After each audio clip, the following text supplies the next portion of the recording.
বন্ধুরা, আমি একটা রেসিপি নিয়ে চলে এসেছি। খুবই সাধারণ রেসিপি, অথচ দারুণ সুন্দর খেতে হয়। তো এখানে আমি একটু সন্তক লবণ দিয়ে দিলাম, আর এখানে সাবু ভিজিয়ে রেখেছিলাম ওভারনাইট। এই সাবুটা আমি এর মধ্যে একটু দিয়ে দিলাম, জল ঝরিয়ে নিয়েছিলাম ধুয়ে, দিয়ে এটা দিয়ে দিলাম। সাবুটা একটু হালকা করে একটু সেদ্ধ করে নিতে হবে, খুব বেশি না, অল্প করে সিদ্ধ করে নিতে হবে। দেখুন বন্ধুরা, সাবুটা কিন্তু সেদ্ধ হয়ে গেছে, কালার চেঞ্জ হয়ে গেছে একদম। এটা আর ফোটানোর দরকার নেই, বেশ ওভারনাইট ভিজেছে বলে কিন্তু এটা একদম ভালো সেদ্ধ হয়ে গেছে, কাচের মতো স্বচ্ছ হয়ে গেছে। আর ফুটন্ত জলের মধ্যে দিয়ে দিয়েছি, নাহলে আরো সুন্দর সেদ্ধ হয়ে গেল। এটা কিন্তু আমি এবার নামিয়ে নেব। আর আপনারা, আমি এখানে মোটা দানা সাবু নিয়েছি, আপনারা ছোট দানা, মাঝারি দানা বা মোটা দানা যে কোনো সাবু নিতে পারেন। আর সেই রকম ভাবে ভিজিয়ে দেবেন, 1-2 ঘন্টা আগে ভেজালেও হবে, আবার ওভারনাইট ভেজালেও হবে। তো এটা আমি এবার নামিয়ে নিচ্ছি।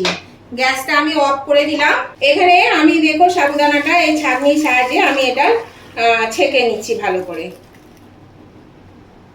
এবার আমি অল্প অল্প এই ঠান্ডা জল দিয়ে আমি এটাকে ধুয়ে নেব, তাহলে একটার গায়ে একটা লেগে যাবে না। সেই জন্য এটা আমি একটু জল দিয়ে ধুয়ে নিচ্ছি। আর একটু জল দেব, আর এটাকে ধুয়ে নেব ভালো করে। এই যে জল দিয়ে একটু ধুয়ে নেব, ধুয়ে দিলে যে মাড় ভাবটা থাকে সেই মাড় ভাবটা আর থাকবে না, ঝরঝরে হয়ে যাবে। দেখুন এটা আমি ধুয়ে নিলাম। কড়াটা ধুয়ে আমি বসিয়ে দিয়েছি বন্ধুরা, আর এর মধ্যে দিয়ে দিচ্ছি একটু ঘি দিয়েছি, আর একটু ঘি আমি দিয়ে দিলাম। এটা যদি সম্পূর্ণ ঘিয়ে রান্না করেন তাহলে কিন্তু খুবই ভালো লাগবে খেতে। তা আমি এর সঙ্গে 2 চামচ, ছোট চামচে 2 চামচ সাদা তেল একটু দিয়ে দিচ্ছি। দেখুন একটু তেল দিয়ে দিলাম আর ঘি দিয়ে দিলাম। এটা ঘি দিয়ে কিন্তু বেশি ভালো লাগবে খেতে। আপনারা পারলে ঘি দিয়েই করবেন পুরো রান্নাটা। গ্যাসের ফ্লেমটা আমি বাড়িয়ে দিয়েছি। এবার এই ঘিটা গলে যাক।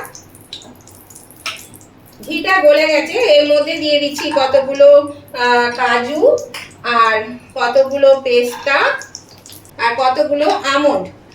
এইগুলো আমি একটু ভেজে নেব, হালকা করে একটু ভেজে নিতে হবে। আঁচটা কিন্তু মিডিয়ামে রেখে ভেজে নেব, যাতে পুড়ে না যায়। পুড়ে গেলে কিন্তু এটা তেতো হয়ে যাবে। আমি সুমনা চলে এসেছি আজকে রেসিপি ঝুলি থেকে একটা রেসিপি নিয়ে। আশা করি আপনারা সকলে ভালো আছেন, সুস্থ আছেন। আমার পরিবারে আমার সকল বন্ধুদেরকে স্বাগত জানিয়ে আমি আজকে রেসিপি শুরু করছি। এবার এর মধ্যে দিয়ে দিচ্ছি কতগুলো কিশমিশ আর কতগুলো চারমগজ।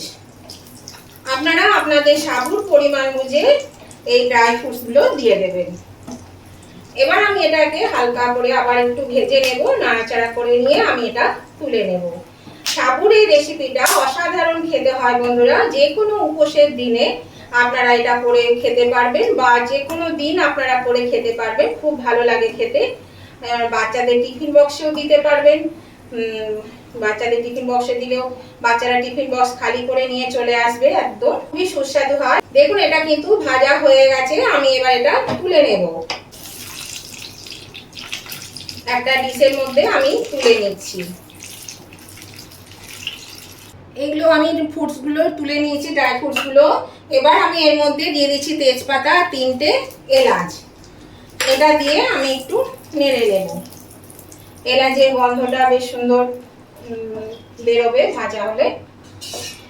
এবার আমার এখানে এই যে সাবুদানাটা আমি এর মধ্যে দিয়ে দিচ্ছি। আঁচটা আমি মিডিয়ামে রেখেছি বন্ধুরা, আঁচটা মিডিয়ামে রেখে কিন্তু রান্নাটা করতে হবে। এবার আমি এর মধ্যে দিয়ে দিচ্ছি 1 বাটি চিনি। মিষ্টিটা আপনাদের স্বাদ অনুযায়ী দেবে। এটা দিয়ে আমি এবার এটা ভালো করে নেড়ে নেব। আর আমি দিচ্ছি সামান্য একটু লবণ। আমি এখানে সন্দক লবণ দিয়েছি, আর সেদ্ধ করার সময়ও আমি সন্দক লবণ দিয়েছিলাম, এখনো আমি সন্দক লবণই দিলাম। উপোসের দিনে যদি আপনারা করে থাকেন তাহলে অবশ্যই কিন্তু সন্দক লবণ দেবেন, আর নাহলে এমনি লবণ দিলেও হবে। তো দেখুন এটাকে আমি ভালো করে এবার একটু নেড়ে নেব, চিনিটা গলে যাবে। তো নতুন বন্ধু যারা আমার চ্যানেলে প্রথম এসেছেন, এখনো আমার চ্যানেলটা সাবস্ক্রাইব করেনি, তাদের কাছে আমার অনুরোধ, অবশ্যই কিন্তু আমার চ্যানেলটা সাবস্ক্রাইব করে আমার পাশে থাকবেন, আর পাশে থাকা বেলটা অবশ্যই ক্লিক করে দেবেন। তাহলে আমি যখনই আমার নতুন নতুন ভিডিও আপলোড করব সাথে সাথে নোটিফিকেশন আপনাদের মোবাইলে পৌঁছে যাবে আর সবার আগে আপনারা আমার ভিডিও দেখতে পাবেন। আর আমার উভয় বন্ধুদেরকে বলছি, আজকের রেসিপিটা যদি আপনাদের পছন্দ হয়ে থাকে তাহলে দেখতে দেখতে যদি এখনো লাইক দিতে ভুলে গিয়ে থাকেন বন্ধুরা, প্লিজ লাইক বাটনটা একটু প্রেস করে দেবেন। আপনাদের একটা লাইক আমাকে এগিয়ে নিয়ে যেতে অনেকটা সাহায্য করে। আর যদি ভালো লেগে থাকে, খুব ভালো লেগে থাকে, তাহলে কিন্তু আপনাদের বন্ধু বান্ধব আত্মীয় স্বজন সকলেই যাতে পেয়ে যায় তার জন্য কি করতে হবে, প্রচুর পরিমাণে একটু শেয়ার করে দেবেন। তাহলে এই রেসিপিটা খুব সাধারণ অথচ অসাধারণ খেতে হয়, সবাই পেয়ে যাবেন। আর কেমন লাগলো আজকের এই রেসিপিটা সেটা জানাতে কমেন্ট করতে ভুলবেন না, অবশ্যই কমেন্ট করে জানিয়ে দেবেন আজকের রেসিপিটা আপনাদের কেমন লেগেছে। আপনাদের মিষ্টি মিষ্টি কমেন্টগুলো যেমন পড়তেও ভালো লাগে, তেমনি একটা কমেন্ট আমাকে পরবর্তী রেসিপি বানাতে অনেকটাই কিন্তু উৎসাহিত করে। তাহলে উভয় বন্ধুরা কিন্তু লাইক শেয়ার কমেন্ট করতে একদম ভুলবেন না।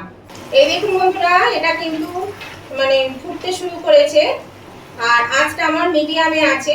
আর আপনারা চাইলে এরকম কালারটাও রাখতে পারেন, এটা হয়তো সন্ধক লবণ দেওয়ার জন্য এরকম কালার এসছে। আমি এখানে একটু ইয়েলো ফুড কালার দিয়ে দেব, ন্যাচারাল ফুড কালারটা দিয়ে দেব, এখানে একটু দিয়ে দিলাম। এটা কালারটা ভালো হবে, দেখতেও ভালো লাগবে, খেতেও বেশ ভালো লাগবে। স্বাদের কোনো পরিবর্তন হয় না ঠিকই, কিন্তু দেখতে বেশ ভালো লাগবে, বাচ্চারা বেশ পছন্দ করবে, সেই জন্য এখানে আমি দিয়ে দিলাম।